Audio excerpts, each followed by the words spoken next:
आज मैं आपको बताऊं कि मुझे मौका मिला यहाँ हमारे प्रधानमंत्री के घर पे आने का और इनसे बातचीत करने का, तो मैं कोई पॉलिटिकल क्वेश्चंस नहीं लाया हूँ।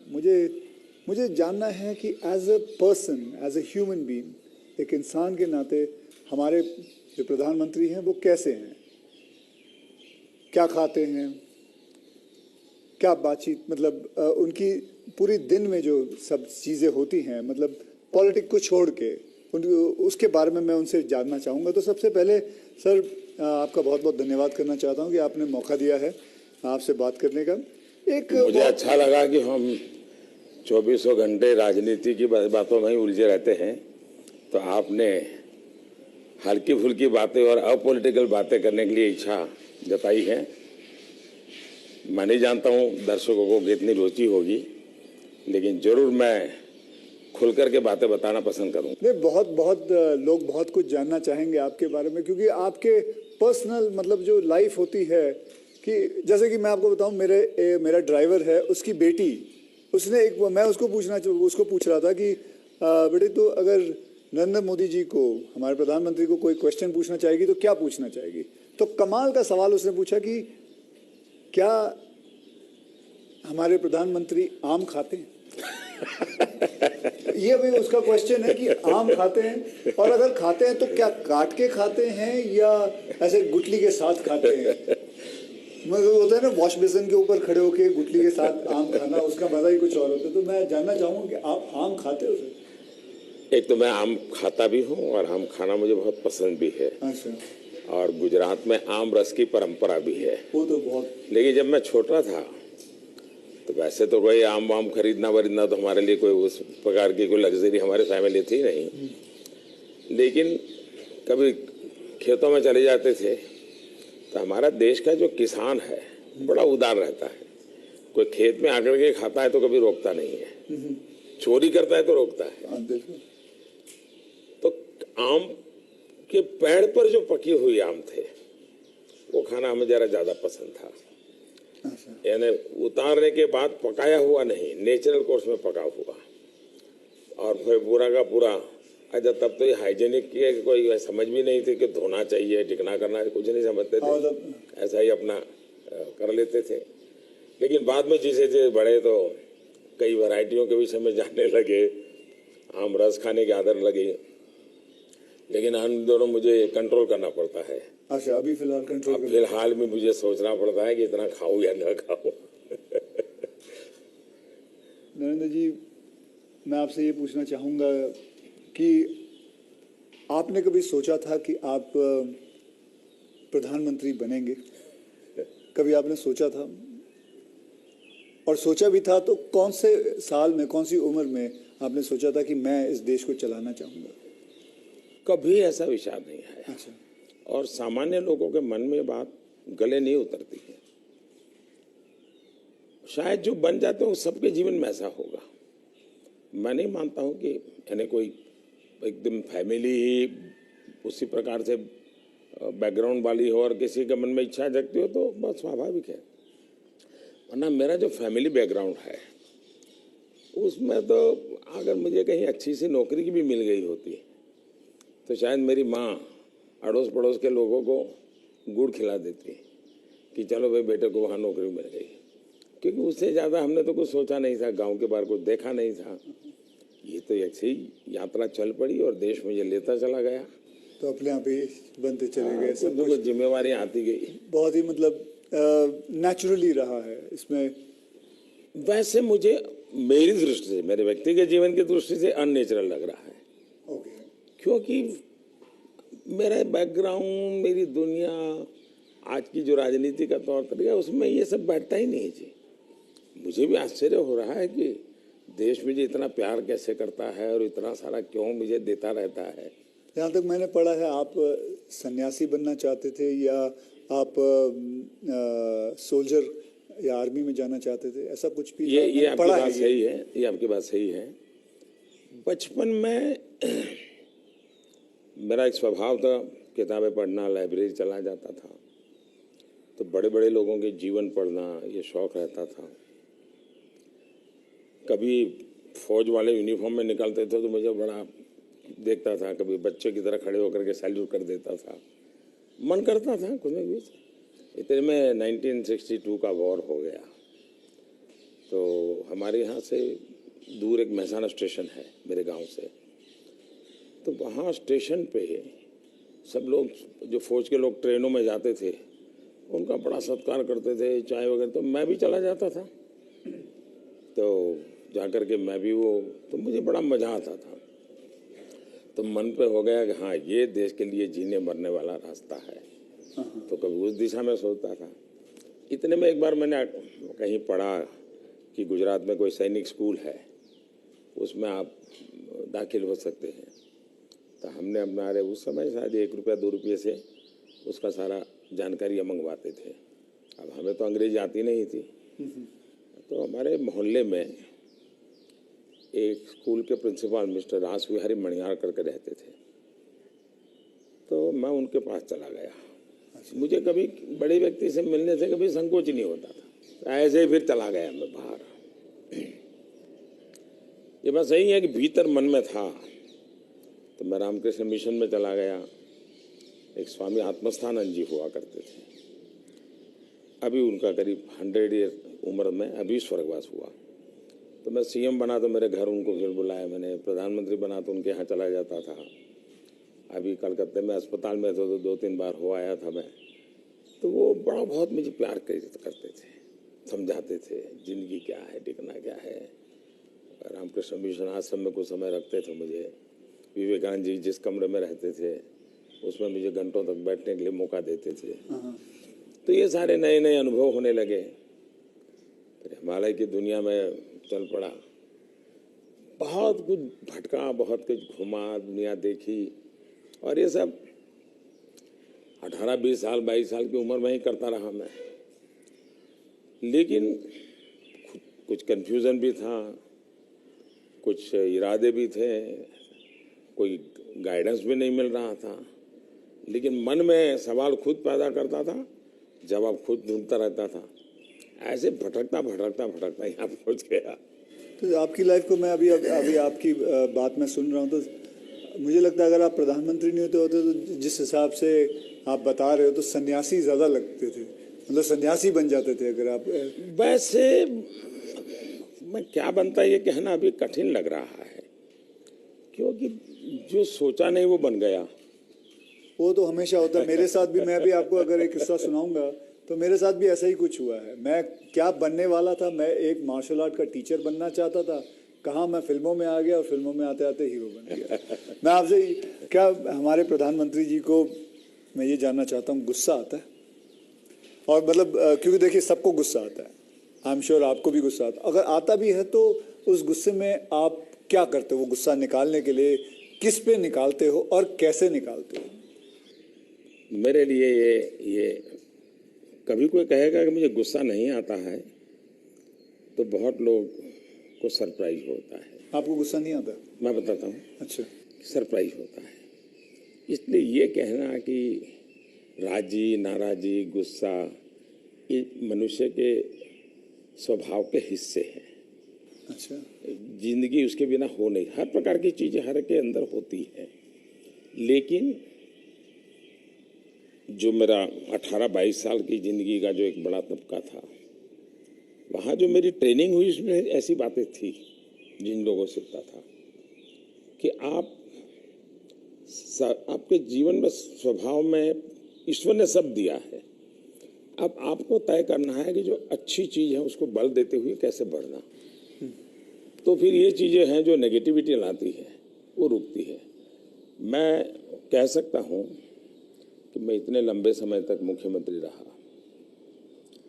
इतने समय तक प्रधानमंत्री रहा, लेकिन चपरासी से लेकर के प्रिंसिपल सेक्रेटरी तक मुझे कभी गुस्सा व्यक्त करने का अवसर नहीं आया, कभी नहीं आया। लेकिन मैं आपको बताऊं, बाहर जो आपकी छवि है वो एक बहुत ही स्ट्रिक्ट एडमिनिस्ट्रेटर के नाम पे। स्ट्रिक्ट अलग चीज है।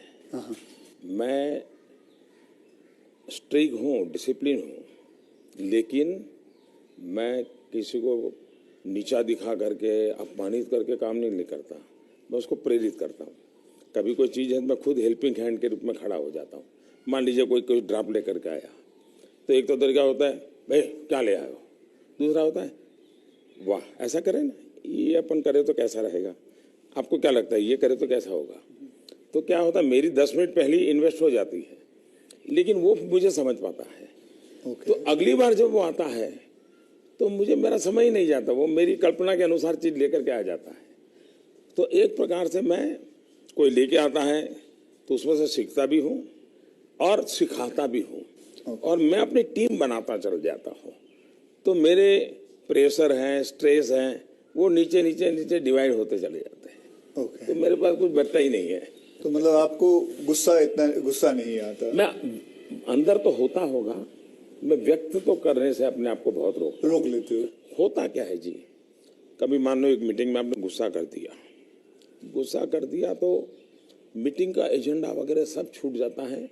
हर एक के मन पे वो 2-3 मिनट की समय रहता है, वही छाया रहता है, वो बहुत नुकसान करता है जी। तो मैं जैसे मुझे गुस्सा आता है तो मैं आपको बताऊं, गुस्सा एक निकालना बहुत अच्छी बात है। मैं छोटा मुँह और बड़ी बात, मैं आपसे बहुत छोटा हूँ, और मैं कहूँगा कि आप है ना गुस्से को जो है अंदर ना रखे, उसे निकाले। जैसे मैं निकालता हूँ, क्या करता हूँ, एक बॉक्सिंग बैग घर पे रखा हुआ है, जितना हो सकता है सुबह 4:30-5 बजे मार लेता हूँ और अपना गुस्सा निकाल लेता हूँ, और फिर थक हार के बस, या कभी समुद्र किनारे चला जाता हूँ और जोर से चीखता हूँ, कोई भी नहीं होता है। नहीं, इसके लिए एक अलग तरीका है। अच्छा, मन की स्थिति के लिए। ओके।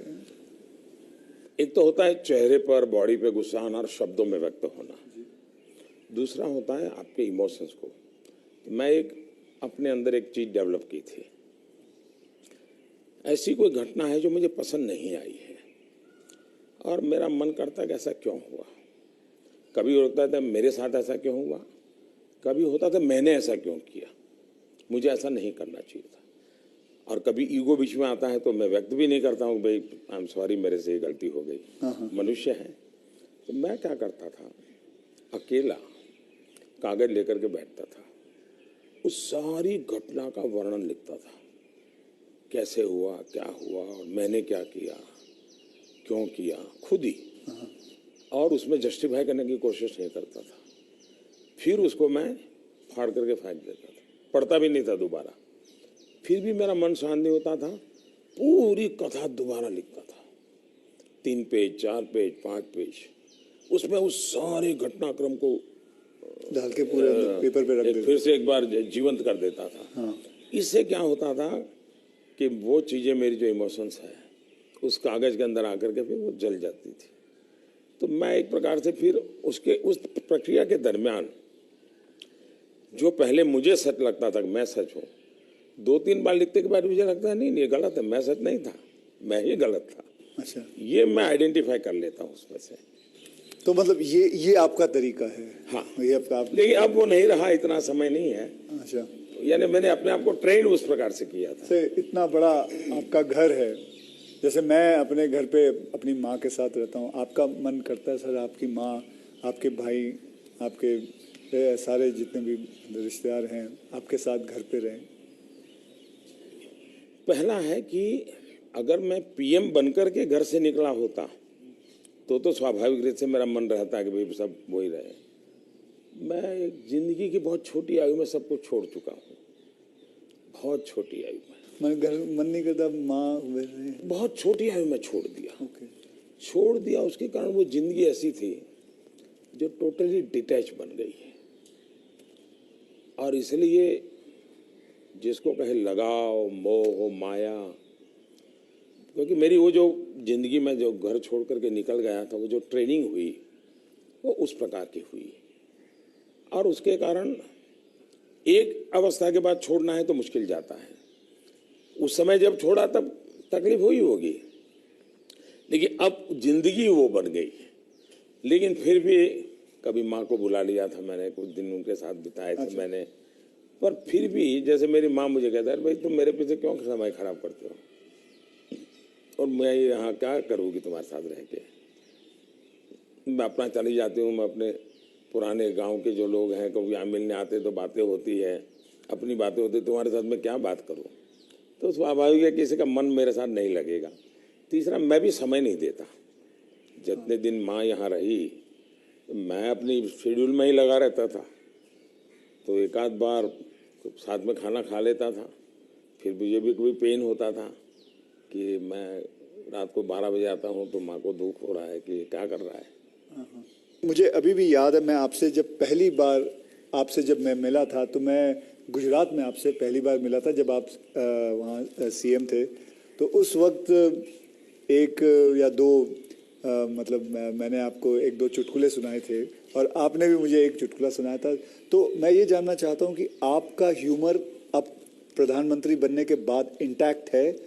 आप मेरे परिवार में मेरी एक विशेषता, तो मैंने जैसे आपको बताया आपकी छवि बहुत स्ट्रिक्ट है। आपका मतलब मैंने आपके जो साथ में जो काम करते हैं कई लोगों से ऐसे बातचीत करते वक्त वो बातें यार बड़ा काम करवाते हैं। तो वो जो एक बहुत स्ट्रिक्ट एडमिनिस्ट्रेटर, एक स्ट्रिक्ट हेडमास्टर, ऐसा लगता है मतलब हाथ में छड़ी होगी उनके।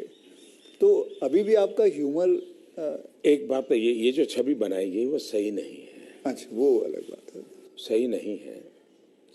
और कोई ये कहता है कि मैं काम करवाता हूँ, शायद वो सही रूप में एनालिसिस नहीं कर रहा है जी। वो ये कहे कि हाँ काम बहुत करना पड़ता है, उसमें सच्चाई है। ओके। लेकिन मैं किसी को दबाव नहीं करता हूँ। लेकिन वो जब खुद मुझको देखते हैं, पहले जैसे ऑफिस से आमतौर पे प्रधानमंत्री 6-7 बजे निकल जाते थे, दोपहर में भी 1-2 घंटे वो ऑफिस में नहीं रहते थे। मैं सुबह से जाता हूँ, देर रात तक बैठता हूँ, तो वो भी देखते हैं कि भाई ये खुद मेहनत करते हैं। तो फिर उनको लगता है कि ये कोई हमसे मजदूरी नहीं करवाते, वो खुद बैठते हैं। तो कोई काम है तो मैं रात को 11 बजे फ़ोन करूँगा, अरे भाई उसका क्या हुआ, तो उनको लगता है ये अभी भी काम कर रहा है। तो एक प्रकार से एक टीम का स्पिरिट बन जाता है, एक वर्क कल्चर आप डेवलप करते हैं। मेरे आसपास में एक वर्क कल्चर डेवलप होता है और वो मैं खुद काम करता रहता हूँ, उसके कारण होता है।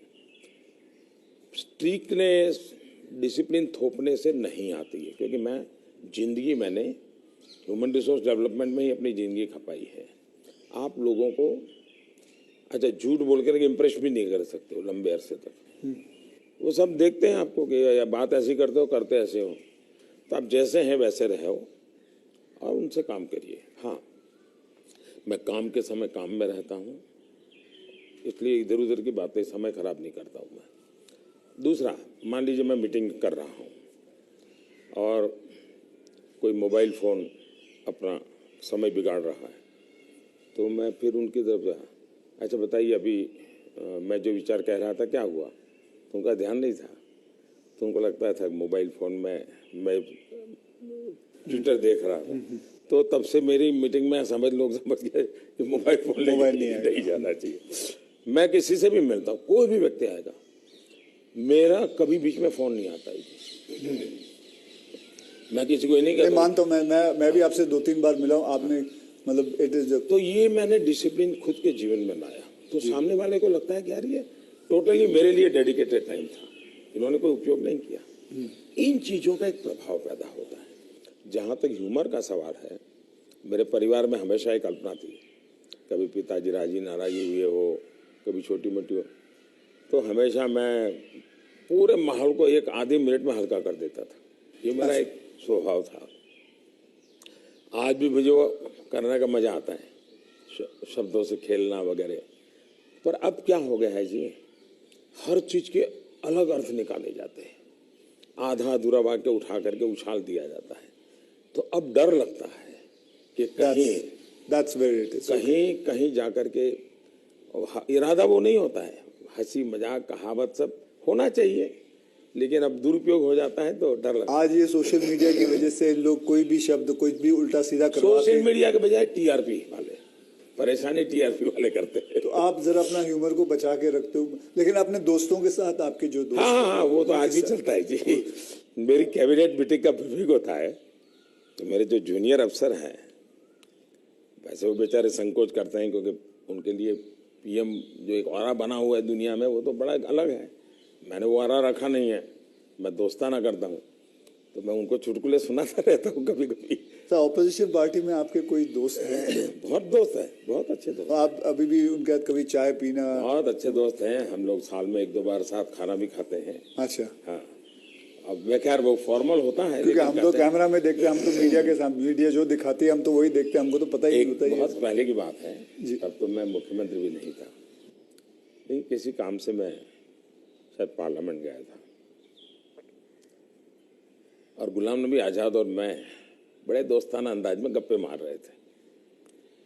फिर हम बाहर निकलते तो मीडिया वालों ने पूछा, कह रहे यार आप लोग इतने पक्के दोस्त। तो मारते हो, फिर तुम तो बोले आरएसएस वाले हो, ये गुलाम नबी से तुम्हारी दोस्ती कैसे है? हाँ। तो फिर गुलाम नबी ने अच्छा जवाब दिया। हम दोनों खड़े थे, बोला देखो भाई, बाहर जो आप लोग सोचते हो ऐसा नहीं है, शायद एक फैमिली के रूप में हम लोग जितने जुड़े हुए हैं सभी दल के लोग, हाँ। वो शायद बाहर कल्पना नहीं कर सकते। आपको हैरानी होगी, और वैसे मैं ये बोलूंगा तो चुनाव में मेरा नुकसान भी हो सकता है लेकिन ये ममता दीदी हाँ। साल में आज भी मुझे एक दो कुर्ते वो खुद सिलेक्ट करने जाती है और मेरे लिए एक दो कुर्ते भेजती है। अच्छा, हाँ। that is something very big to know about. Sir अच्छा, वो मिठाई भी, बांग्लादेश के प्रधानमंत्री हैं शेख हसीना जी, तो मेरा दौरा हुआ तो ऐसे ही बंगाली मिठाइयों की चर्चा चली, तो आज भी वो साल में 3-4 बार कोई न कोई बंगाली नई मिठाई होगी तो स्पेशली ढाका से मुझे भेज देती है। अच्छा, वहाँ से। हाँ, स्पेशली बड़ा आग्रह करके। तो ममता दीदी को पता चला तो वो भी साल में 1-2 बार मेरे लिए कुछ न कुछ बंगाली मिठाई जरूर भेज देती है। मोदी जी, मैं आपसे एक बात जानना चाहूँगा। मैंने ये सुना है, जब मैं पिछली बारी आई थिंक पिछले साल मैंने ये सुना था कि जब आप गुजरात के सीएम से आप निकल के आप प्राइम मिनिस्टर जब बने थे, तो आपकी जो जमा पूंजी थी आपके बैंक में करीबन 21 लाख रुपए थे, और वो 21 लाख आपने अपने स्टाफ की बच्चियों के नाम पे एफडी या उनको बांट दिए थे। तो आज मैं जानना चाहूँगा, आप नहीं भी जवाब दे सकते हैं, आज आपका बैंक बैलेंस कितना है? एक तो ये आधी अधूरी बात है। अच्छा। आधी अधूरी इसलिए है कि जब मैं गुजरात से सीएम के रूप में निकला, वैसे मेरा कोई बैंक अकाउंट नहीं था। सीएम बनने के बाद एमएलए बना तो मेरा तनख्वाह आना शुरू हो गया। आपकी बैंक अकाउंट नहीं? उसके पहले नहीं था कुछ। अच्छा, हाँ। हाँ, एक बचपन में निकाला था, तो वो भी एक बड़ी लंबी कथा है। मेरी स्कूल में, वहाँ मेरे गांव में एक देना बैंक का ब्रांच खुला, तो स्कूल के अंदर वो देना बैंक के लोग आए थे। उन्होंने सब बच्चों को एक गुल्लड़ देते, कुल्लड़ बोलते, गुल्लक दिया और बच्चों को कहा भाई इसमें आपको पैसे डालना है और हर महीने बैंक में जमा कराना, आपके नाम से पैसा जमा होगा। तो हमने भी बैंक अकाउंट उसमें खुलवा दिया। अब हमारे गुल्लक में तो कुछ आया ही नहीं। अच्छा। आने वाला कुछ था ही नहीं, तो क्या आएगा? तो हम तो कभी पैसा जमा नहीं कराया। अब गांव छोड़ के चले गए हम, बैंक में हमारा अकाउंट बना रहा, तो उनको हर साल वो कैरी फॉरवर्ड करना पड़ता था, लिखापट्टी करनी पड़ती थी। तो वो मुझे ढूंढते रहते थे कि इसका बैंक अकाउंट बंद करना है, इसको बुलाए कहाँ से। तो शायद 30-32 साल तक वो बना रहा और उनको कहीं पता चला बाद में कि मैं अब पॉलिटिक्स में हूँ, तो बैंक वाले मेरे पास आए, बोले साहब जरा सिग्नेचर कर दीजिए, आपका एक बचपन का बैंक अकाउंट पड़ा हुआ है, हमको बंद करना है। अच्छा। तो मेरी बैंक अकाउंट से दुनिया ये रही। लेकिन जब मैं सीएम बना, एमएलए बना, तो फिर जो वेतन मिलता है वो आना शुरू हो गया, तब बैंक अकाउंट खुल गया। मैंने तो कभी वो देखा नहीं है, मेरा स्टाफ देखता था। जब मैं निकला वहाँ से तो मैंने हमारे अफसरों को बुलाया, मैंने कहा भाई ये मेरा तो है नहीं, मैं ले जाके क्या करूँगा, मुझे तो कोई उपयोग है नहीं, तो मैं ये दे देना चाहता हूँ।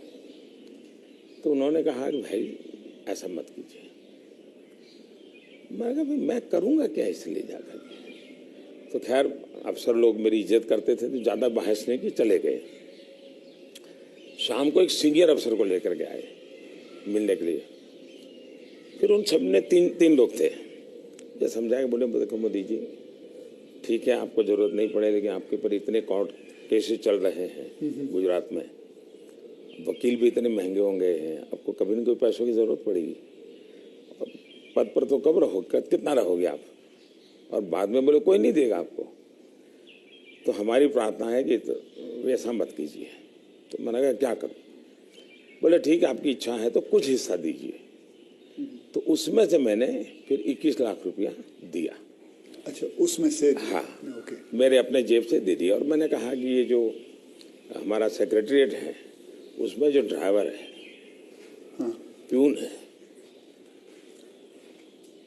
उनकी खास करके बच्चियां, उनको ये शिक्षा दीक्षा के लिए खर्च करना।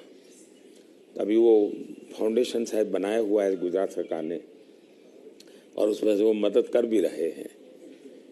फिर वहाँ मुझे एक सरकार की तरफ से एमएलए को एक प्लॉट मिलता है, ओके। पैसों से मिलता है लेकिन कम पैसों खर्चे में, हाँ। वो प्लॉट मिला। तो मैंने पार्टी को कहा भाई ये ले लो आप, मैं आपको दे देना चाहता हूँ, मुझे कुछ चाहिए नहीं। तो मेरी वो प्रक्रिया चल रही थी। फिर पता चला कि वो मामला तो कहीं सुप्रीम कोर्ट में लटका पड़ा है, शायद वो जमीन किसी को दे नहीं सकते, इस प्रकार का कुछ है। वो मुझे पूरा याद मालूम नहीं, क्योंकि मैं इस चीज़ों में रुचि नहीं लेता। लेकिन जब भी वो क्लियर हो जाएगा तो मैंने वो भी पार्टी को देना तय किया हुआ है। साहब, सच में गुजराती है ना, क्योंकि गुजराती जो होते हैं वो पैसों के लिए बहुत सही रहते हैं।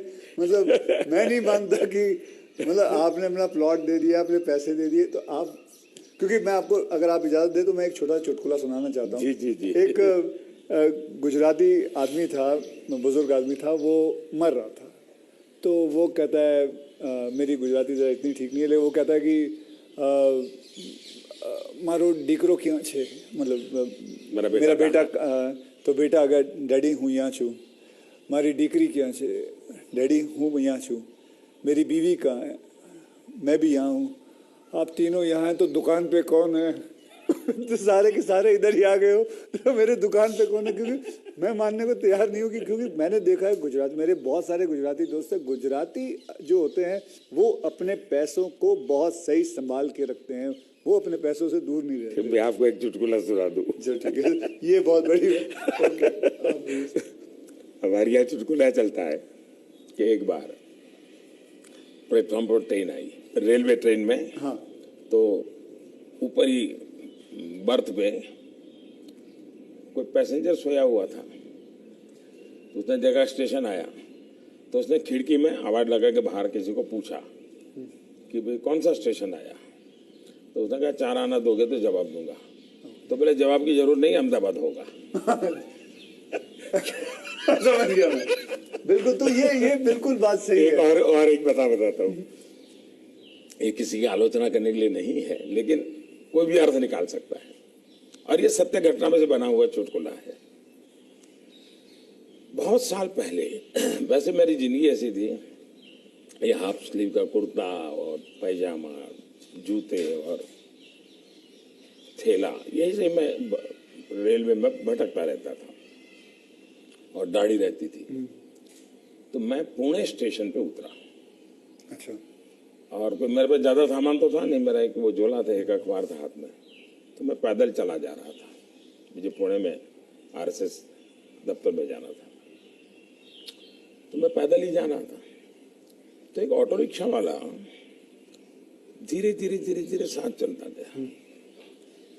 फिर करीब 100-200 मीटर गया होगा, और उसने, मेरा ध्यान गया, मैं कहा ये ऐसे कैसे चला रहा है स्लोली मेरी स्पीड से? मैंने कहा भाई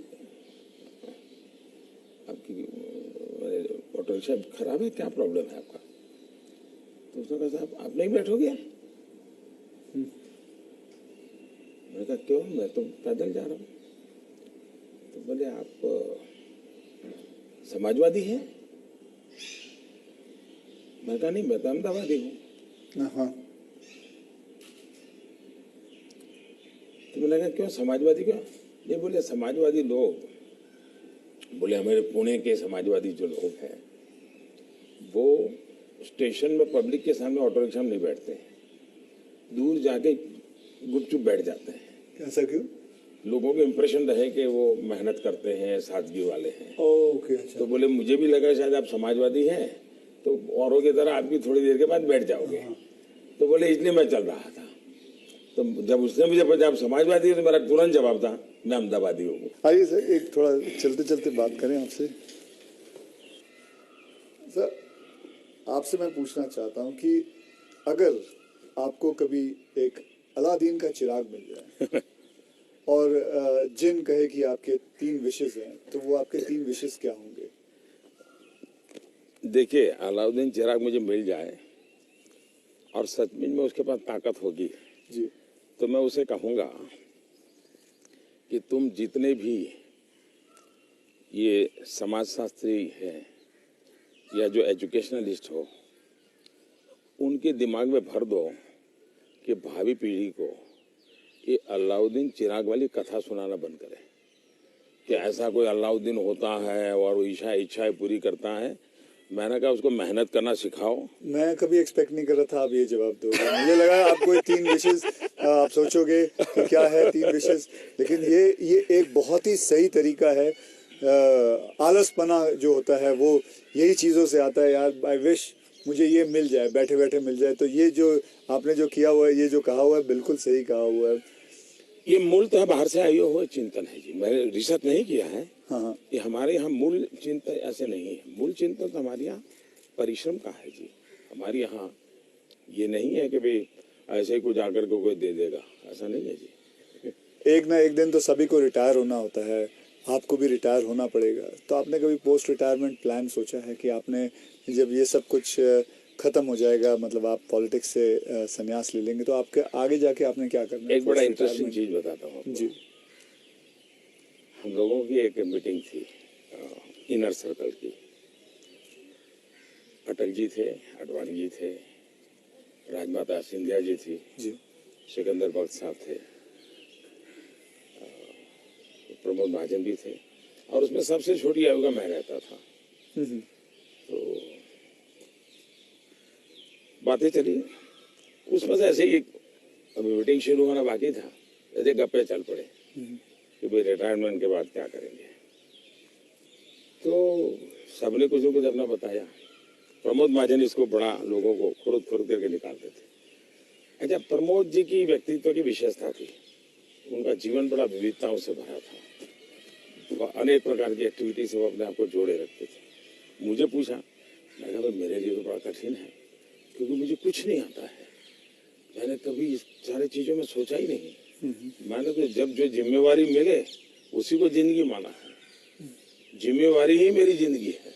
अच्छा। और इसलिए मुझे कल्पना ही नहीं होती है कि मेरे इसमें समय बिताने के लिए कुछ करना पड़ेगा, मुझे अपने आप को एंगेज रखने के लिए कुछ करना पड़ेगा। और इसलिए मैं कभी नहीं मेरे मन में विचार आया और न ही मैं सोचता हूँ। और मुझे पक्का लगता है शरीर का कण कण और जीवन का पल पल किसी न किसी मिशन में ही खपाऊंगा। ये आपने सोचा हुआ है? ये शायद सोचना नहीं है जी, मेरे पास इसके सिवाय कुछ मुझे पर कौशल्य ही नहीं है। मैं जिस हिसाब से आप बताते हो कि मुझे लगता है आप जिंदगी में, मतलब जब सीएम से यहाँ जब पीएम बने थे, तो मैं ये जानना चाहूंगा कि सबसे वैल्यूएबल चीज आप क्या लेके आए थे यहाँ इस घर के अंदर? इस घर के अंदर सबसे वैल्यूएबल चीज आपकी क्या रही थी? अगर मैं, वैसे ये पूरी बातचीत आपने पहले ही मुझे कहा भाई मैं तो कोई राजनीति की चर्चा करना नहीं चाहता, नहीं, लेकिन कुछ मात्रा में मैं ये कह सकता हूँ कि प्रधानमंत्री बनते समय शायद और प्रधानमंत्रियों को ये बेनिफिट नहीं मिला है जो मुझे मिला है। देश में इतने प्रधानमंत्री हो गए जी। इतने प्रधानमंत्रियों को ये बेनिफिट नहीं मिला है जो मुझे मिला है। वो ये है कि मैं लंबे अरसे तक मुख्यमंत्री रह के आया और मैं गुजरात का लॉन्गेस्ट सर्विंग चीफ मिनिस्टर था।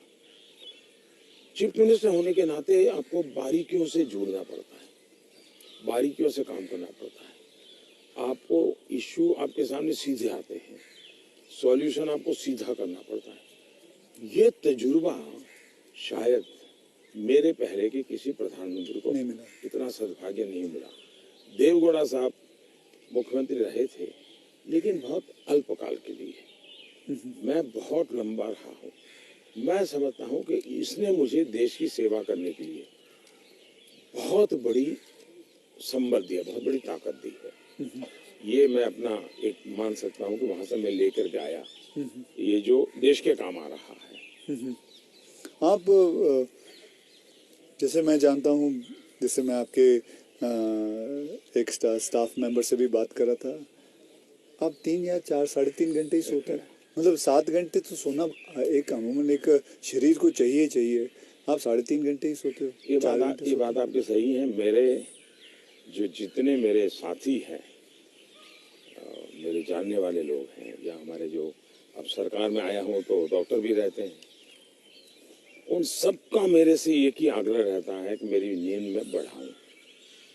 राष्ट्रपति ओबामा जब मुझे मिले तो वो भी सबसे पहले मेरे से इसी के में उलझ गए।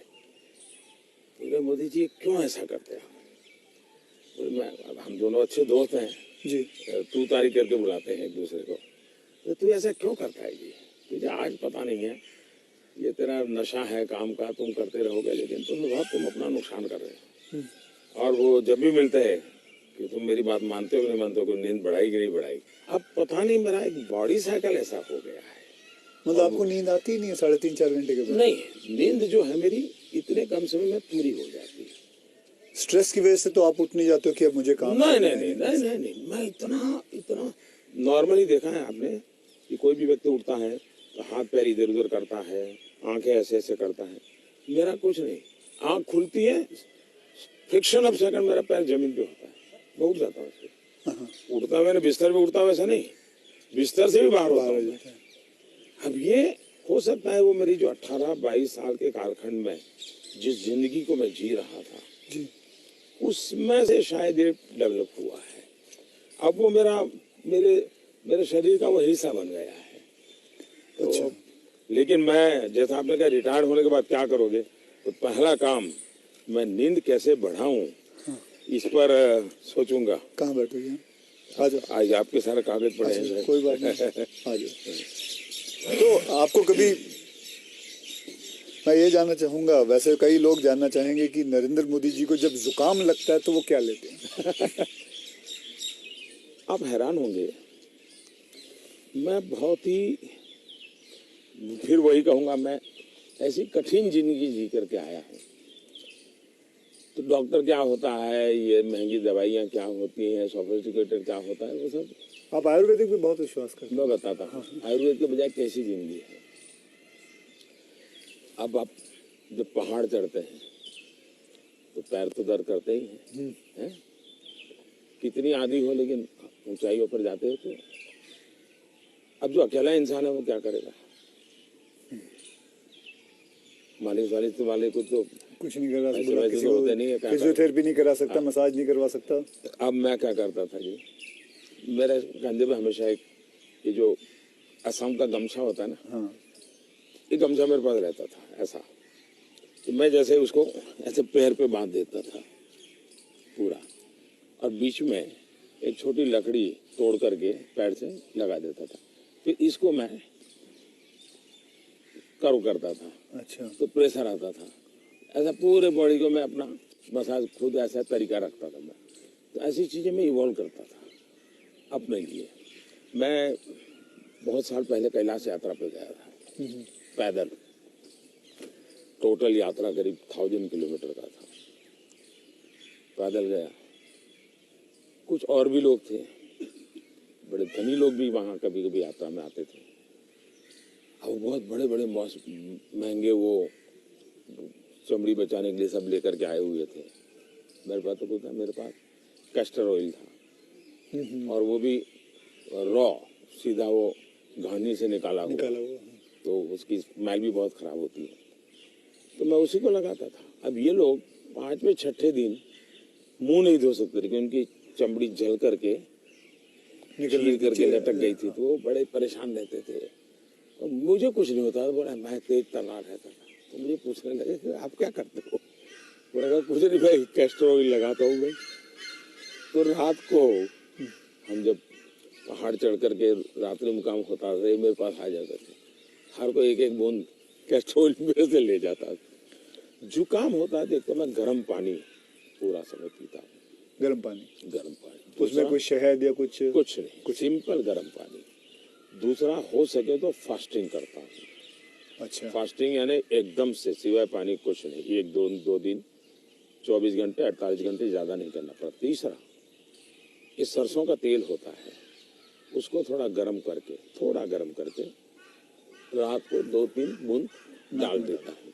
जलन बहुत होती है, लेकिन ये मेरा 1-2 दिन में क्लियर कर देता है। तो ऐसे ही जीने की आदत है। मैं कुछ चीज़ें करता हूँ, वो मैं पूछना चाहूँगा आपसे। मैंने चीज़ फॉलो की है, जिसको कहते हैं कि 7-12-5 × 40, यानी 7 बजे मैं ब्रेकफास्ट कर लेता हूँ, 12 बजे मैं अपना लंच खा लेता हूँ और 5 बजे डिनर खा लेता हूँ। और × 40 यानी कि जब भी एक गस्सा खाता हूँ उसे 40 बार चबाना है। तो ये मैंने अपने शास्त्रों में पढ़ा है, कई लोगों से बात की है, तो आप इससे सहमत हैं?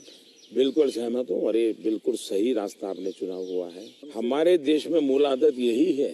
हाँ, ये वेस्टर्न जो वर्ल्ड आया, उसने फिर धीरे धीरे इसमें ये बदलाव किया कि लोग, वरना हमारा किसान आज भी गांव में सूर्यास्त के पहले, नहीं लेना सर, मैं नहीं लेता जी, नहीं, सूर्यास्त के पहले थैंक यू, खाना खा लेता है। और दिन में भी आपने देखा होगा, किसान सुबह एक प्रकार से, वो किसको आप नाश्ता कहते हैं, लेकिन एक्चुअली उसका वो लंच जैसा ही होता है।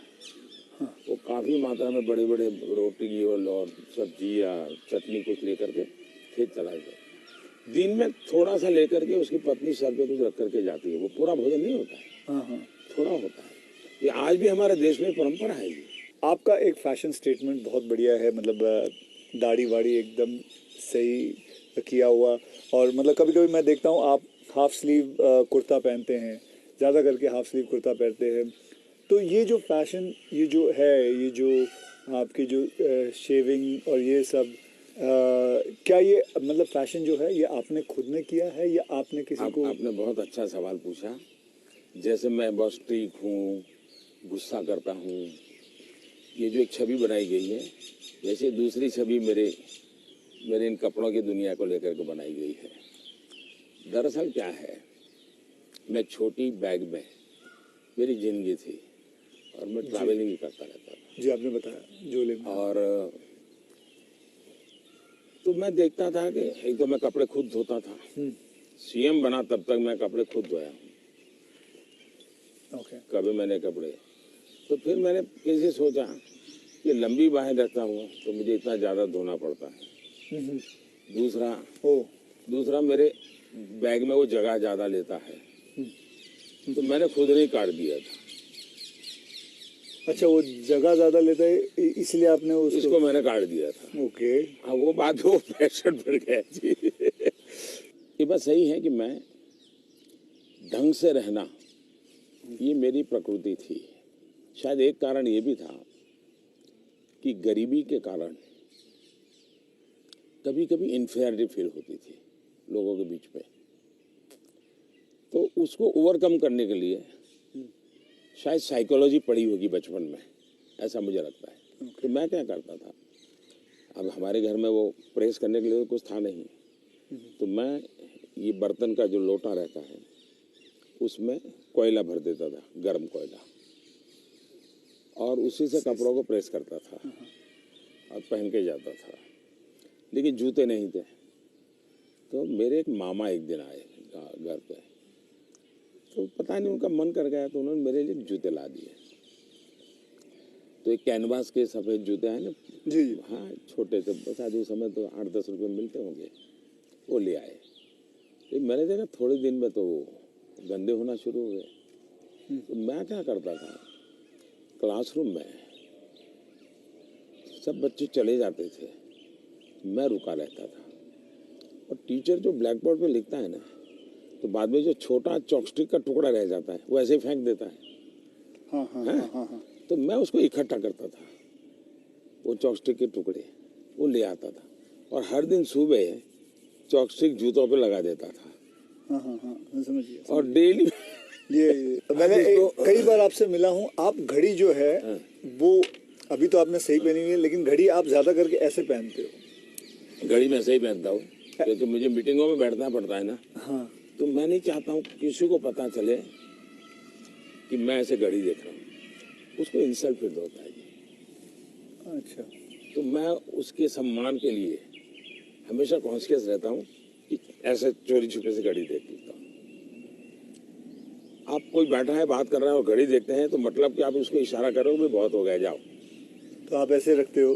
हाँ, तो ये मेरे मन में ऐसा है कि ये किसी का एक प्रकार के हिडन वे में, मतलब बहुत माइन्यूटली आप लेकिन आप मानते हो, मैंने आपको ऑब्जर्व किया कि आप घड़ी उल्टी पहनते हो। मैं देखा था कई बार देखा आपने कि आप घड़ी उल्टी पहन के। सही देगा।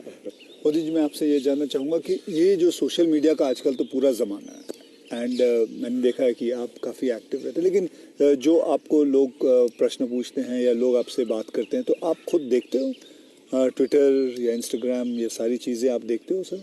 मैं जरूर देखता हूँ और एक प्रकार से उससे मुझे बाहर की बहुत प्रकार की जानकारियाँ मिलती हैं जी। और मैं आपका भी ट्विटर देखता हूँ और ट्विंकल खन्ना जी का भी ट्विटर देखता हूँ। और कभी कभी तो मुझे लगता है कि वो जो मेरे पर गुस्सा निकालती है ट्विटर पे, तो उसके कारण आपके पारिवारिक जीवन में बड़ी शांति रहती होगी। उनका पूरा गुस्सा मेरे पर निकल जाता होगा। इसलिए आपको बड़ा आराम रहता, सुकून मिलता होगा। तो मैं आपके लिए इस प्रकार से काम आया हूँ, खास करके ट्विंकल जी के लिए। और शायद ट्विंकल जी को पता नहीं होगा, उनके नाना जी, चिनू भाई, उनसे मैं मिला था। अच्छा, ये तो बहुत पहले। की और कारण क्या था, ये बड़ा इंटरेस्टिंग है जी। गुजरात में एक बहुत बड़ा अकाल पड़ा था, तो हम लोग कुछ न कुछ सामाजिक काम करते थे। उसमें हम लोगों को ये बटर मिल्क के केंद्र चलाते थे, छाछ पीने के लिए गर्मी में लोगों को बटर मिल्क। तो वो मूल सुरेंद्रनगर जिले में हम बहुत बड़ी मात्रा में करते थे। तो उस एक कार्यक्रम में मुंबई में एक सज्जन थे, मिठाई के बहुत बड़े व्यापारी थे, नाम तो मैं भूल गया, वो उनको लाए थे और उन्होंने डोनेशन भी दिया था। और हमने ऐसे छाछ केंद्र चालू किए थे बटर मिल्क के, बहुत बड़ी मात्रा में। जैसे पानी की परब रहती है वैसे छाछ की परब रहती थी और हर गरीब व्यक्ति वो। तो उस समय मैं उस सेवा के काम में लगा था और उस समय इनके नाना जी वहाँ आए थे, तो उस समय मेरी उनसे मुलाकात हुई थी। तब काफ़ी बातें हुई थी उनके साथ, तो मेरा उस प्रकार से उनसे परिचय रहा है। तो आप मतलब खुद भी पढ़ते हो और लोगों को? बिल्कुल, मैं पढ़ता भी हूँ और मजा लेता हूँ। आपको वैसे मैं जब आप अपने ऊपर कोई मीम्स बने हुए देखते हो, जो सोशल मीडिया पे मीम्स आते हैं, तो वो मीम देख के आपको हंसी आती है? वैसे आपने कहा गुस्सा तो आता नहीं ज़्यादा करके, लेकिन वो जो मीम्स आप देखते हो तो आपको कैसा लगता है? जैसे देखो, मैं कुछ 4-5 मीम लेके आया हूँ, ये देखिए। ये लिखा है, this T seller can give nation unity, equality, safety, prosperity. तो ये एक है। इसमें लिखा हुआ है, चटनी के बिना ढोकला है बेकार, अब की बार मोदी सरकार। ये देखिए, मेरे ही सारे फ्रेटर्निटी के लोग आए थे आपसे मिले, तो सबके यहाँ लगा दिया जय श्री राम। ये आपने देखा कभी? ये मैंने नहीं देखा, ये आज देख रहा हूँ। अच्छा, ये नहीं देखा आपने? तो ये रोहित शेट्टी जो है, ये एक्शन डायरेक्टर हैं, मीट्स नरेंद्र मोदी जी, और अगले दिन आपको उनका इतना असर पड़ा, सीधा मोटरसाइकिल लिया आपने, निकल पड़े। तो ये मीम देख के आपको कैसा लगता है? मैं एंजॉय करता हूँ। मैं उसमें मोदी को कम देखता हूँ, क्रिएटिविटी को ज्यादा देखता हूँ। तो मुझे उस क्रिएटिविटी के प्रति, यानी मेरा घोर भी विरोध होगा, मुझे बड़ा मजा आता। क्या बड़े सटीक तरीके से कहा उसने। मतलब बहुत अच्छी क्रिएटिविटी उनकी है। मतलब क्या सोचते हैं ये लोग, और यूं झटके में सोच लेते हैं। फ्रिक्शन ऑफ सेकंड जी। मैं आपको बताऊं, आप और मैं भी बात कर रहे हैं जब सोशल मीडिया का ये सबसे बड़ा बेनिफिट मुझे ये है कि मुझे कॉमन मैन की जो सेंस है, उसकी जो क्रिएटिविटी है, उसका एनालिसिस है, ये समझने में बड़ा। वरना क्या होता है, ये बनी बनाई लोगों की जो परोसी हुई चीज होती थी, 5 स्टार फूड जैसा होता था वो, ये एक प्रकार से फुटपाथ पर का जो चने चबेने और पकौड़ा होता है, हाँ हाँ वैसा सोशल मीडिया का मटेरियल होता है। फिनिश नहीं होता, लेकिन उसमें से आपको सच्चाई हाथ लग जाती है। मैं तो ये वेट कर रहा हूँ जब ये आएगा तो इसके ऊपर भी बड़े मीम्स बनेंगे। हाँ, इसके ऊपर भी बड़े मीम्स बनेंगे। तो आप तो खैर तैयार है। मैं मुझे मेरे लिए पहली बार होगा ये, मतलब कुछ लोग होते हैं इंटेंशन से आपको चुभेचले करते हैं जी जानबूझ करके। उस समय आपने अपने आप को संतुलित रखने से उसके सारे इरादे फेल हो जाते हैं हाँ हाँ और वो उसकी नींद हराम कर देते हैं। अगर आप उसको रिएक्ट करते हैं, रिस्पॉन्ड करते हैं, तो उसको मजा आ जाता है। लेकिन देखा छोड़ दिया तो उसकी नींद खराब है। मैंने इतनी मेहनत की, इतना मोदी जी के बाल नोचने वाली चीज की, मोदी को कोई हो ही नहीं रहा है, तो वो परेशान हो जाता। हाँ, फिर वो अपना बंद भी कर देता थोड़ी देर बाद। ये भी बात सही है। बस सर, आपसे बात करके मुझे बहुत बहुत मज़ा आता है। आपसे मैं 2-3 बार पहले भी मिल चुका हूँ और आज मुझे मौका मिला है आपसे वार्तालाप करने का, आपसे बातचीत करने का, तो बहुत अच्छा लगता है। As a human being, not as a prime minister, as a human being, you are a lovely person. You are a person जिसने ज़िंदगी में सब कुछ देखा है, झेला है, पाया है और खोया भी है, और सैक्रिफाइस आपकी ज़िंदगी के, मैं ये मेरा एनालिसिस है जो मैं आपसे अभी बात करके मेरा एनालिसिस है कि आपकी ज़िंदगी के आपने बहुत सैक्रिफाइसेस भी किए हैं। So we are glad, I am glad that मुझे ये मौका मिला है आपसे बातचीत करने का। क्या आप मंथली आपकी जो सैलरी में से कुछ आप अपनी माता जी को भेजते हैं? ऐसा है कि हमारी माता जी खुद मुझे देती है आज भी। अच्छा, वो भेजती हैं? आज देती है। जिस दिन जब भी मिलने जाऊंगा तो ₹1.25 वो पक्का मेरे हाथ में देती है आज भी। अच्छा, और वो हमसे कभी अपेक्षा नहीं करती, कभी अपेक्षा नहीं करती, उनको जरूरत भी नहीं है। दूसरा, शायद मैं एक ऐसा मुख्यमंत्री भी रहा और एक ऐसा प्रधानमंत्री रहा हूँ, मेरे परिवार पर का कोई खर्चा सरकार पर नहीं है, वरना बाकियों को परिवार का मेडिकल हेल्प मिलता है सब, मेरे परिवार कुछ लेता नहीं, कुछ नहीं लेता है। मैंने, हाँ ये बात है, बिल्कुल बिल्कुल। तो ये एक प्रकार से, लेकिन इसका मतलब ये नहीं कि कोई माँ के प्रति लगाव नहीं है, ऐसा नहीं है, लेकिन जीवन ही ऐसा बन गया है कि मैंने अपने आप परिवार, पूरा देश को अपना परिवार बना लिया है, इसी में लगा रहता हूँ, यही काम करता रहता हूँ। मोदी जी, मैं ये जानना चाहूँगा कि आपको, मतलब बचपन में ऐसा कौन सा खेल था जो आप खेलते थे? मैं बचपन में संघ की शाखाओं में जाता था। अच्छा, संघ की शाखाओं में बड़े अच्छे वैज्ञानिक खेल होते हैं, अच्छा, बड़े वैज्ञानिक, जिसमें टीम स्पिरिट आए, जिसमें जैसे एक खेल होता है, ये सब सर्कल में बैठते हैं, फिर जो हमारा लीडर होता है वो पूछता है कि आपकी राइट साइड पे जो बैठा है उसकी एक क्वालिटी बताओ। ओके, अब है तो खेल, लेकिन आपको उसके कारण कॉन्शियसनेस आता है कि हाँ भाई दूसरे के गुणों को देखना चाहिए। अब खेलते खेलते ही डेवलपमेंट होता है इंसान का, और इसलिए मुझे बचपन में संघ की शाखाओं में खेलों के द्वारा टीम स्पिरिट क्या होती है, रिस्पॉन्सिबिलिटी शेयर करना क्या होता है, ये खेल है संघ में, बहुत बढ़िया खेल है, वो परंपरागत खेल है, कोई संघ वालों ने ढूंढे ऐसा मैं नहीं कह रहा, ये बहुत बहुत काम आते हैं। दूसरा, मैं योगा से ज़्यादा जुड़ गया, फिजिकल एक्टिविटी ग्रुप में कहे तो, लेकिन मैं इंडिविजुअल खेल के बजाय ग्रुप वाले खेल को हमेशा पसंद करता रहा, क्योंकि वो एक प्रकार से आपके व्यक्तित्व को अलग से डेवलप करते हैं। जो इंडिविजुअल खेल होता है वो आपको एक अलग प्रकार का डेवलपमेंट करता है, वो गलत करता है ऐसा मैं नहीं कह रहा, लेकिन अलग प्रकार का करता है। टीम के अंदर खेलने से अलग प्रकार का होता है, आपको एडजस्ट करना पड़ता है, आपको साथ चलना पड़ता है, आपको किसी की लीडरशिप करनी होती है, आपको सबॉर्डिनेट को संभालना होता है। तो जिंदगी जीने के लिए ग्रुप वाले गेम्स खेलने चाहिए। ओके, इंडिविजुअल कितना ही हम बड़े चल जाए, लेकिन ग्रुप वाले खेल जरूर खेलना चाहिए, ये मेरा मत रहता है। जी, आपने कभी गुल्ली डंडा खेला है? बिल्कुल खेलता था गुल्ली गाँव डंडा में, खेलते? हाँ, हमारे यहाँ गांव में खेलते थे, फिर कंचे खेलते थे। हाँ, लेकिन ज़्यादातर मैं तैरने के लिए चला जाता था, मुझे पानी पसंद था, अच्छा। तो तैरने के लिए चला जाता था। दो कारण थे, एक तो मेरे परिवार के सारे कपड़े मैं धोता था, परिवार के सभी सदस्यों के। अच्छा। तो तालाब में ही पानी था, तो हम तालाब में चले जाते थे, तो उसके कारण स्वाभाविक मेरा स्विमिंग सीख गया, तो मैं बहुत घंटों तक स्विमिंग कर लेता था।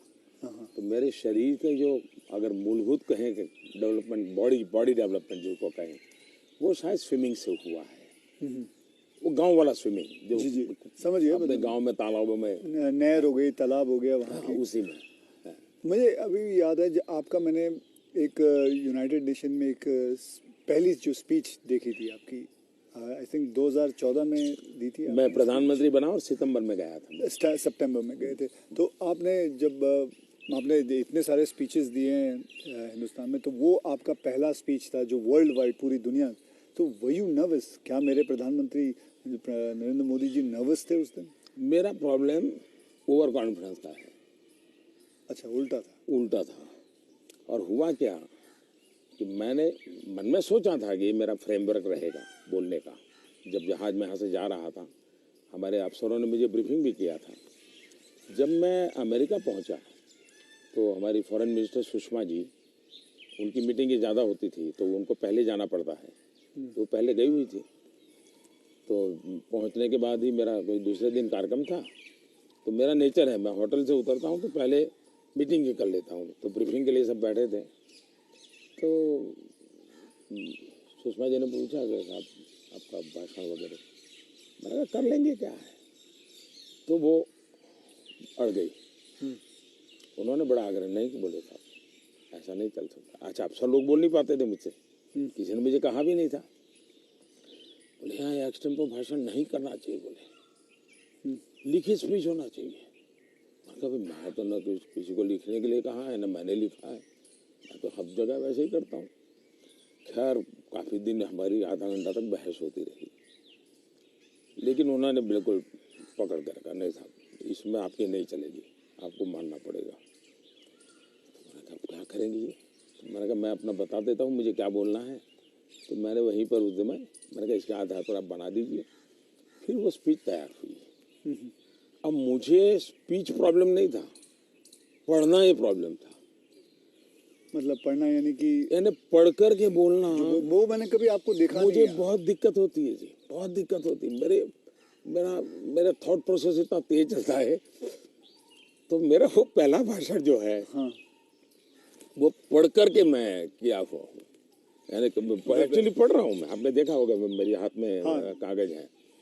तो ये अच्छा, सबसे पहले मुझे नेपाल प्रधानमंत्री बनने के बाद तो वहाँ भी मैं एक्सटेम्पो बोल दिया था, और वो भाषण आज भी मशहूर है जी। आज भी मशहूर है भाषण, नेपाल में पहला भाषण था। तो एक्सटेम्पो वाला भाषण आपका हमेशा, मैंने कभी वैसे देखा नहीं आपको। तो मेरे लिए फिर वो ये इस प्रकार की जो मीटिंगें होती हैं उसमें ये बहुत आवश्यक हो गया। बाद में मुझे भी ध्यान में आया कि भाई ये देश का मसला होता है, कोई इधर उधर शब्द न चला जाए। तो फिर खैर मुझे उस डिसिप्लिन को फॉलो करना चाहिए। लेकिन मेरे पहले भाषण का मेरा अनुभव ये है। ठीक है। अच्छा, फिल्में देखते हैं? अभी नहीं देख पाता हूँ। लास्ट फिल्म कौन सी थी? लेकिन मेरे गांव में एक थिएटर था जी, और मेरा एक दोस्त था दशरथ करके, उसके पिताजी थिएटर के बाद सिंह चना बेचते थे। अच्छा। और हम गांव वाले उनको लक्ष्मण भाई थिएटर वाला बोलते थे। वो बेचते थे तो चना से, तो उनसे हमारा परिचय था। तो हम वहाँ जाके बैठते थे, और अगर थिएटर में दर्शक कम है और जगह बची है तो फिर वो थिएटर के बाहर ही बैठते थे। तो मालिक को कह देते कि जरा इन बच्चों को बिठा दो ना। तो फिर वो मुफ्त में हमको थिएटर में जाने का मौका मिल जाता था। वो लक्ष्मण भाई जो सिंह चना बेचते थे उनके कारण। तो मैं और हमारा वो दोस्त है दशरथ, तो हम दोनों जाके बैठ के मूवी देखते थे। तो बचपन में मूवी देखने का यही एक हमारा तरीका था। बाद में तो ज़िंदगी ऐसी बन गई तो कोई मौका नहीं मिलता। लेकिन शायद एक अमिताभ बच्चन जी आए थे जब मैं सीएम था। अच्छा। तो उनका बड़ा आग्रह था एक पा फिल्म शायद। जी बिल्कुल। तो देखने के लिए उनके साथ में चला गया था। एक बार अनुपम जी खैर आए थे, उन्होंने टेररिज्म तब को भी आप लेकर के एक CM फिल्म भी थे। बनाई थी, सीएम था मैं, टेररिज्म को लेकर के एक फिल्म बनाई थी, वेडनेसडे शायद, हाँ वेडनेसडे। हाँ, तो वो मैं उनके साथ देखने चला गया था। तो ऐसा कुछ हुआ है, लेकिन वो भी ज्यादा लेकिन अब नहीं, PM बन के बिल्कुल नहीं, अब तो आपके वक्त भी नहीं मिलता बिल्कुल होगा। नहीं कर अब पाया। आपने बिल्कुल जरा नहीं सा कर भी पाया। क्या मैंने एक फिल्म बनाई थी, आपको मैंने हल्का सा कुछ बताया भी था पहले कि टॉयलेट एक प्रेम कथा पे फिल्म बनाई थी। और मैं खुद देख नहीं पाया, लेकिन मैंने लोगों को बहुत कहा हाँ वो कि देखो भाई, सामाजिक जीवन पर कैसे फिल्में चल सकती है और बन सकती हैं। हाँ वो कमर्शियल हिसाब से मैंने पूरे बनाए थे, बल्कि गाने वाने वगैरह ये माँ पिता सब कुछ उसमें रखा हुआ था, और नहीं, असली कथा पे मैसेजिंग, था। सोशल मैसेजिंग था, वो अच्छा था। हाँ। हाँ तो लेकिन खैर वो तो मैंने रियल लाइफ में किया था, लेकिन आपने रियल लाइफ में करीबन 9 करोड़ से भी ज़्यादा टॉयलेट्स बनाए हैं। तो ये तो ये ऐसा कैसा हो गया, जैसे कि आपने जैसे ही आप प्राइम मिनिस्टर बने तो सबसे पहले आपने स्वच्छता के ऊपर बात की, टॉयलेट्स के ऊपर बात की। तो आपको वो डर नहीं लगा कि आप पहली बार आप प्राइम मिनिस्टर बन रहे हैं और सबसे पहला द फर्स्ट फ्यू मुद्दा इसी पे रखा हुआ है, स्वच्छता पे रखा हुआ है? स्वच्छता आपके लिए बहुत मायने रखती है। मेरे जीवन में मैंने गांधी जी वगैरह जो पढ़ा है, और कुल मिला के मैं देखता हूँ कि हमारे देश में बीमारी, गरीबी, इन सब की चीज़ों के साथ हेल्थ सबसे बड़ा विषय है। लेकिन प्रिवेंटिव हेल्थ के लिए 2 चीज़ें मैं देखता हूँ, एक स्वच्छता और एक फिटनेस। आप अपने शरीर को फिट रखिए, बनाइए, तो बाकी आर्थिक रूप से बोझ बनता नहीं है जिंदगी, उस प्रकार से जिए। पर्सनल हाइजीन में तो हमारे यहाँ शास्त्रों के कारण, संस्कारों के कारण, घर में आओ तो पैर धो करके आओ, हाथ धो, मंदिर में जाते हो तो नहा करके जाओ, सब बहुत सिखाया जाता है।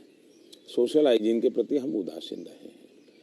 और भारत जैसा देश दुनिया में, अगर इतना बड़ा दुनिया को देने के लिए टूरिज्म डेवलप नहीं हो रहा है, एक कारण है गंदगी जी। वैसे भी किसी भी समाज के लिए शोभा नहीं देता है। तो मेरे मन में एक बड़ी चीड़ है, और मैंने सोचा इसको एक जन आंदोलन बना देना चाहिए, और देश को गर्व होना चाहिए, हम लोगों को गर्व होना चाहिए कि हमारे देशवासियों ने इस कार्यक्रम को अपना बना लिया। और ये 9 करोड़ टॉयलेट बन जाना, 2014 के पहले 38% रूरल सैनिटेशन था, 98% हो जी जी गया। मतलब देश तैयार था, और मुझे खुशी है कि देश ने किया है। मैं तो कौन होता हूँ करने वाला जी, देश ने चीज को उठा ली। आप एज अ प्राइम मिनिस्टर आप कभी चिल एकदम आराम करते हैं, कुछ आराम से बैठ के यूं बैठे हैं गार्डन में सोच रहे हैं, बस ऐसे ही कुछ नहीं, चिल आउट के लिए क्या करते हैं? मेरी एक आदत है, मुझे अब कर नहीं पाता हूँ, लेकिन मेरा बड़ा स्वभाव रहा है। एक तो मुझे सुबह 5 बजे चाय पीने की आदत है, बिना शक्कर। चीनी में लेता मैंने नहीं, देखा हाँ, चीनी लेता नहीं हूँ। अच्छा, नहीं लेते। मुझे कोई प्रॉब्लम नहीं है, लेकिन आदत नहीं लेता हूँ। दूसरा, मुझे शाम को 6 बजे, दिन में किसी के साथ कटसी के लिए बैठ गया, थोड़ा ले लिया 2 घूंट, तो अलग बात है, चाय की आदत नहीं है। लेकिन शाम को 6 बजे मुझे चाय की आदत है, ऐसा लगता है मेरी बॉडी रिक्वायर कर रही है। लेकिन वो मुझे तब मजा आता है, मैं छत के नीचे नहीं हूँ, सीधा आसमान से मेरा संपर्क होना चाहिए, खुले में बैठा हूँ, अकेला बैठा हूँ, और वहाँ आराम से चाय पीता हूँ। ये मुझे बहुत पसंद आता है। और वो जगह कौन सी है? यहाँ भी मैं कर लेता हूँ, और मेरे ऑफिस के उसमें भी कर लेता हूँ। अच्छा। लेकिन जो साउथ ब्लॉक का ऑफिस है वहाँ संभव नहीं है, वहाँ तो एकदम से वो बंद कमरा है। लेकिन ये मेरी पसंद की जगह काम है। दूसरा, एक चीज़ मैंने बहुत की थी, और जो जैसा आपने कहा रिटायरमेंट के बाद क्या करोगे, तो उस काम को ज़्यादा करूँगा। पहले मैं रेगुलर करता था, मैं कभी दिवाली नहीं मनाता था जी। अच्छा। नहीं, मैं दिवाली में 4-5 दिन कहीं चला जाता था, और 5 दिन के लिए मेरी जो रिक्वायरमेंट रहती थी, पानी वगैरह, वो साथ ले लेता था, और वो भी मैं उठा के ले जाएगा उतना ही।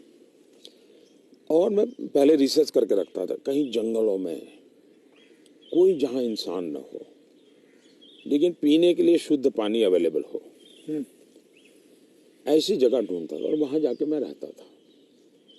कभी पेड़ के नीचे, क्या कोई खंडहर कोई मिल गया तो उसमें पड़ा रहता था। अच्छा उस समय मेरे तो टीवी वगैरह तो थे ही नहीं, रेडियो भी मैं साथ नहीं रखता था, ना अखबार न कुछ नहीं, कागज पेन भी नहीं, किताब भी नहीं, कुछ नहीं। और 5 दिन मैं ऐसे ही अकेला रहता था, प्रकृति को देखना। एक प्रकार से मेरा वो कार्यक्रम का नाम था मैं मुझसे मिलने जाता हूँ। ओके, मैं मुझसे मिलने जाता हूँ, ऐसा है मेरा। वो मेरी जिंदगी में बहुत बड़ी ताकत देने वाली चीज है। तो अभी कई वर्षों तक अब नहीं कर पाता हूँ। अब तो क्या SPG वगैरह ऐसा कवर हो गया है, जिंदगी अलग हो जाती है, लेकिन बहुत सालों तक मैंने किया है और मैं उससे बहुत ताकत पाता था। और जो विचार आए आने देता था, किसी विचार को टिकना है तो टिकना, कुछ लिखता भी नहीं था, ऐसे ही रहता था। तो यही मेरा एक तरीका रहता था। आपका और मेरे में कॉमन यही है कि आप चाय बेचते थे और मैं जी वेटर था। दोनों के आप और मेरे में ये भी है कि हम दोनों के कोई गॉडफादर नहीं थे, हम अपनी ज़िंदगी अपने टर्म्स और कंडीशंस पे बनाई है बस। तो ये रहा है बस। जब मैं चाय बेचता था बहुत कुछ सीखने को मिला मुझे, बहुत लोगों से मिलने का मौका मिलता था, हर एक के स्वभाव को समझता था। बिना कारण जो चाय पीने वाला है गुस्सा करता था, डांट देता था, तो इन चीज़ों को सीखने में बहुत काम आया। लेकिन एक चीज़ मैंने बहुत मज़ेदार है मेरी ज़िंदगी की, मैं जब लोगों से हिंदी में बात करता हूँ तो बहुत सरप्राइज करते। मुझे हमारे सिकंदर बख्त साहब थे, बीजेपी के लीडर जी, वो मुझे हमेशा कह रहे हैं मोदी तू इतनी बढ़िया हिंदी कैसे बोल लेता है, तू तो बोले गुज्जू है, ये तेरा मुरारजी, वो दोस्ताना है तो बहुत बढ़िया आयु के थे, बोले तेरा मुरारजी इतने साल तक यहाँ रहा लेकिन उसको हिंदी बोलना नहीं आता है, ऐसा मुझे। तो उसका कारण ये था कि मैं चाय बेचता था तो मेरे गांव में ये जो ट्रेनें तो बहुत कम आती थी, लेकिन ये जो मालगाड़ी होती है जो माल ढोती है वो ज़्यादा आती थी। और मुंबई में जो भैंसों का तबेले रहते हैं उसके जो दूध बेचने वाले लोग हैं वो क्या करते हैं, दूध जब भैंस देती है तब तक मुंबई में रखते हैं, बाद में वो गांव में आके छोड़ देते हैं। वो भैंसों को लाना ले जाना एक बड़ा कारोबार चलता था। तो वो आते थे और वो बेचारे घास वास उसी में भरते थे, उसी में रहते थे और भैंसों को ले जाते थे। एक व्यक्ति आएगा तो 3-4 दिन रहना पड़ता था। हम उनको चाय चाहिए, हम चाय देते थे। उनसे बातें करते करते मैं हिंदी सीख गया। अच्छा, फिर वो क्या करते थे, अपना म्यूजिक की कुछ चीज़ें ले आते थे, तो शाम को वो चौपाइयाँ वोपाइयाँ अपना भजन कीर्तन करते रहते, तो मैं कभी जाके बैठ जाता था। तो मुझे उसके कारण नॉर्थ के कल्चर से परिचय आया। तो एक प्रकार से चाय ने मुझे ये लैंग्वेज सिखा दी। तो आप ये जो सॉन्ग की बात आई, आप कभी कोई हिंदी गाना गुनगुनाते हो अकेले में? तो गुनगुनाना तो नहीं होता है, लेकिन मैं जब चाहता तो मेरे मन पे जो कुछ गीत है, ज्योति कलश चल के या ये पवन वेग से उड़ने वाले घोड़े, ऐसे जो गीत थे बहुत पुराने, तो बहुत अच्छे लगते थे। आज के कोई गाने नहीं गुनगुना? आज तो पता ही नहीं मुझे। मुझे आपसे बात करके चलिए, बहुत मजा आया। देश के लोगों के लिए काम आएगा कुछ बातें नहीं। ये बहुत सारी चीजें काम में आएंगी, इसमें बहुत सारी चीजें। लेकिन मुझे अच्छा ये लगा कि ये चुनावी आपाधापी तू मैं के बीच ये भी एक कुछ पल होता है। तो जो आप पूछते हैं ना कैसे रिलैक्स होते हो, ये भी तरीका है रिलैक्स होने का। बहुत रिलीफ है।